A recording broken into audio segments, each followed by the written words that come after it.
before we dive in, don't forget to smash that like button, hit subscribe, and leave a comment if you think you could survive a day behind these prison walls, because this story isn't for the faint of heart.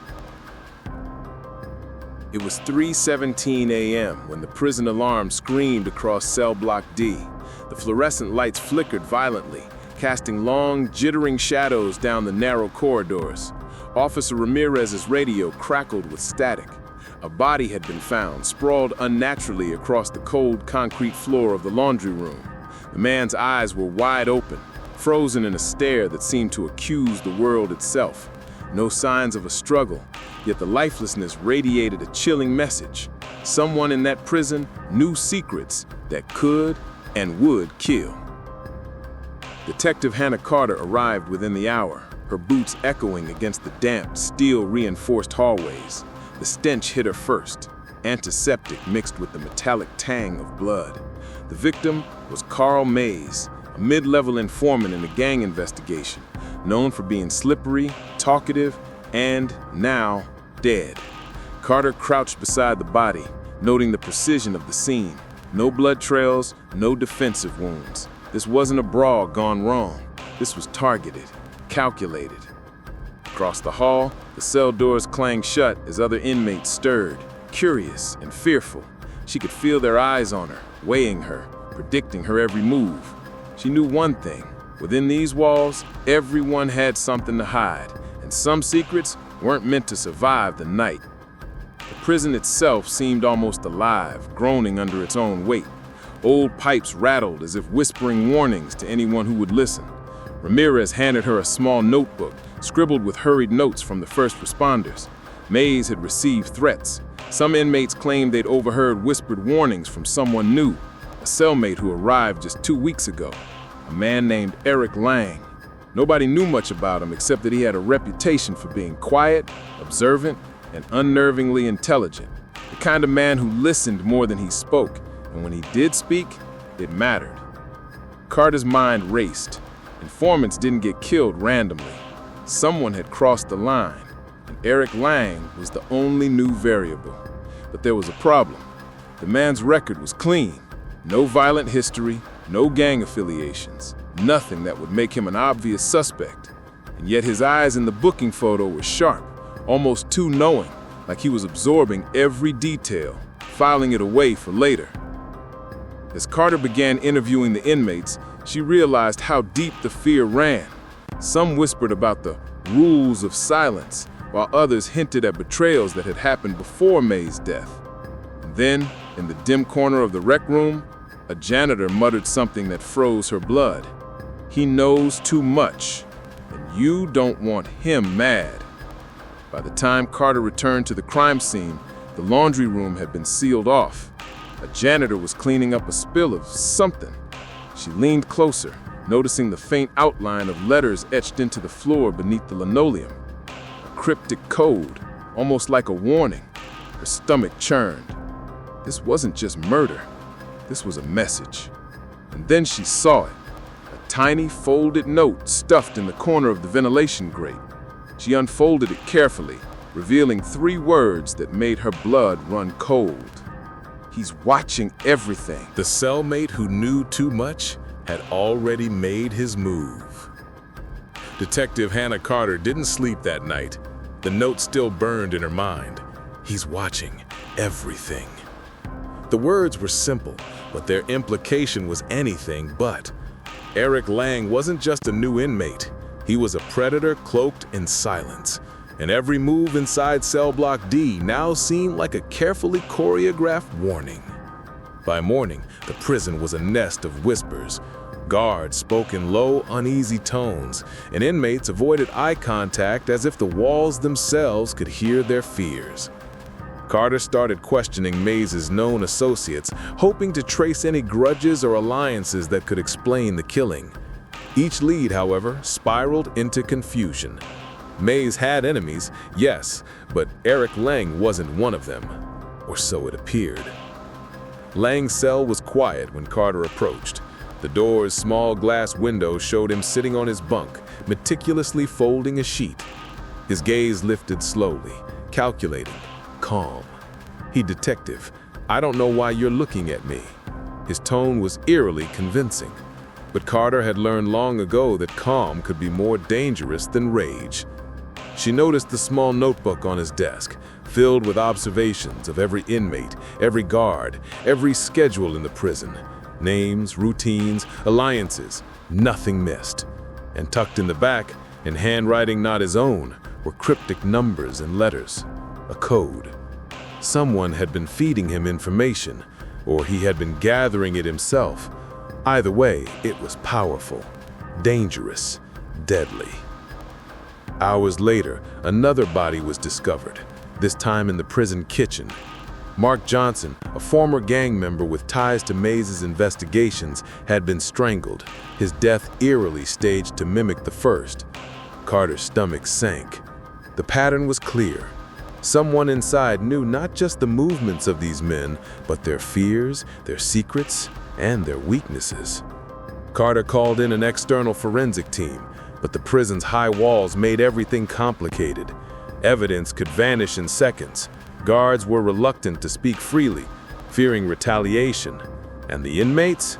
They watched, waited, whispered. It was a silent war, and the battlefield was invisible to anyone outside. Then came the break. Surveillance footage, blurred and grainy, showed a figure moving through the corridors the night Johnson died.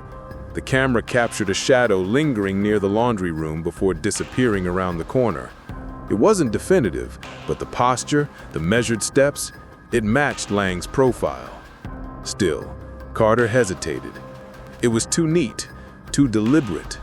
Whoever had killed Mays and Johnson wasn't sloppy. They wanted to be found, to send a message. Back in his cell, Lang didn't say anything about the murders. Yet he dropped hints in casual conversation, a glance at the guard, a pause when mentioning Mays' name, a faint smirk when asked about Johnson. Carter realized the truth. He was playing a game, one where the rules were written in fear and the stakes were human lives. As night fell again, Carter returned to the laundry room, determined to uncover overlooked clues. That's when she noticed the ventilation grate she had inspected before. The edges were freshly disturbed, fingerprints smudged into the metal. Inside, tucked behind the grate, were dozens of scraps of paper, notes, codes, names, and numbers. But one piece stood out. A list of inmates, not alphabetized, not random, marked with small X's and dates beside them. Her pulse quickened. These weren't just observations, these were predictions, targets, deaths scheduled with terrifying precision. And at the very bottom, written in bold, unmistakable handwriting, was one name: Hannah Carter. The detective froze. The cellmate who knew too much wasn't done. The note had changed everything. Detective Hannah Carter couldn't ignore it. Someone inside the prison had her name, and judging by the precision of the previous murders, it was only a matter of time before she became a target. The walls of Cell Block D felt like a trap closing in. Every shadow was suspicious. Every glance from an inmate felt like a threat. Carter requested immediate lockdown and a full sweep of the block. Officers were tense, their unease almost palpable. Rumors had spread fast. Everyone knew the names on the list had either died or were about to. And now, the name at the bottom. Hers. She had to act, but the question was how? How do you confront someone who already knows every move you'll make? Eric Lang's cell was eerily quiet when she arrived. The bunk was neatly made, the floor spotless. He sat cross-legged, hands resting calmly on his knees, eyes fixed on her. "Detective, you shouldn't be here. You know too much now." There was no malice, just a cold, deliberate certainty. Carter's gut twisted. He wasn't threatening her. He was stating a fact, a warning. As she spoke, a guard entered with a security tablet. Motion detectors had picked up movement near the ventilation shafts. Something, or someone, was on the move. Carter's mind raced. She realized immediately Lang had set a trap, predicting exactly how she would respond.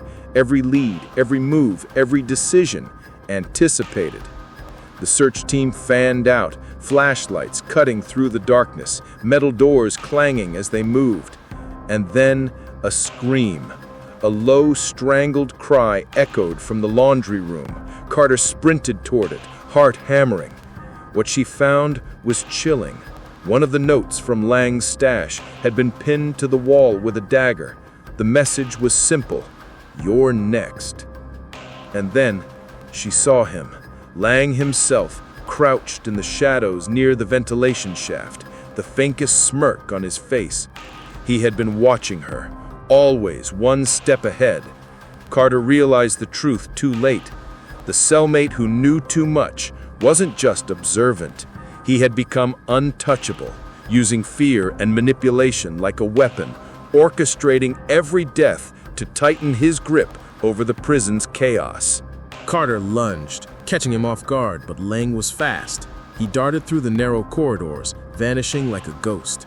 Alarms blared, guards pursued, but the layout of the block worked in Lang's favor. Every corner, every shadow, every vent was a calculated advantage. It was impossible to catch him without getting trapped themselves. Hours passed, exhaustion set in, and then came the discovery that shook her to the core. A hidden cell, one not listed in the prison's blueprints, filled with files, photographs, and meticulously kept notes on every inmate. It was Lang's command center, but the most horrifying revelation wasn't the information, it was the surveillance feed. Every step of Carter's investigation, every strategy she thought was secret, had been meticulously recorded. Lang had vanished, but before disappearing completely, he left one final message scrawled across the wall in red ink: "The game never ends." Carter stared at the words, her stomach sinking. The murders had stopped for now, but Lang wasn't caught. The cellmate who knew too much was still out there, still watching, and the prison, and everyone in it, would never be safe again. She turned away from the wall, heart racing, knowing the truth she couldn't ignore. Sometimes, the most dangerous criminals aren't outside the walls, they're inside, knowing everything, predicting everything, and willing to kill to protect their secrets. And somewhere in the shadows of Cell Block D, Lang smiled. If you thought this story was intense, hit subscribe and brace yourself. You're not ready for what's coming next.